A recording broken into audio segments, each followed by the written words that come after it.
salle a traversé le XXe siècle et ce cinéma, dans les années 80, a fermé. Et c'est une équipe de Ciotadens passionnés qui, depuis plus de 30 ans, s'est battue pour que ce lieu ne disparaisse pas et qu'il soit connu.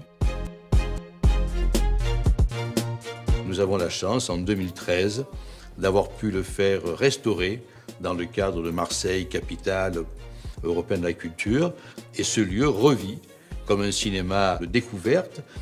Et il y a dans la programmation organisée par les associations, à la fois, bien sûr, l'hommage au patrimoine, notamment les films restaurés, des liens avec les cinémathèques européennes, etc.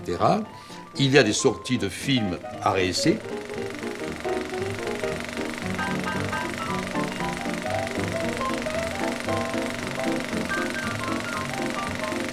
La Ciotat est vraiment une ville marquée sur la pellicule noir et blanc jusqu'à la couleur aujourd'hui. Elle est marquée par le cinéma.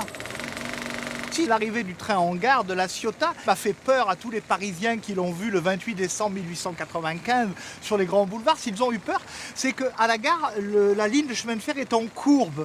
Et donc, le train arrivant dans cette courbe, on avait l'impression qu'il fonçait sur le spectateur. Et les gens se sont mis à crier, déjà ici à l'Éden, mais à Paris, ça a été énorme, la peur de voir ce train arriver. On n'avait jamais vu d'image mouvante avant ça.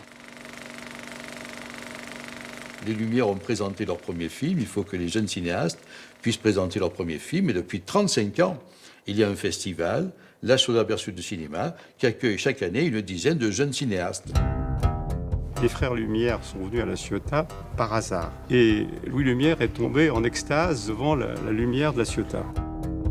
Alors, la première projection publique de cinématographe a eu lieu dans cette maison, dans cet enclos des plages qu'on appelle maintenant le Palais Lumière, le 15 septembre 1895, dans le grand salon de ce Palais Lumière, devant 150 personnes invitées.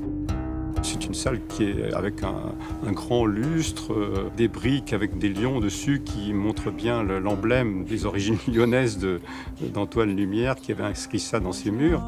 On a retrouvé les cartons, les Bristol d'invitation, ce qui nous permet de dater cette première projection publique qui précède la première projection qui va avoir lieu sur les grands boulevards en place de l'hôtel Scribe à Paris, le 28 décembre 1895, qui cette fois-ci est devenue payante. Le cinéma Eden est devenu un cinéma beaucoup plus tardivement, en 1899, mais il n'en demeure pas moins que c'est la plus vieille salle de cinéma au monde encore debout.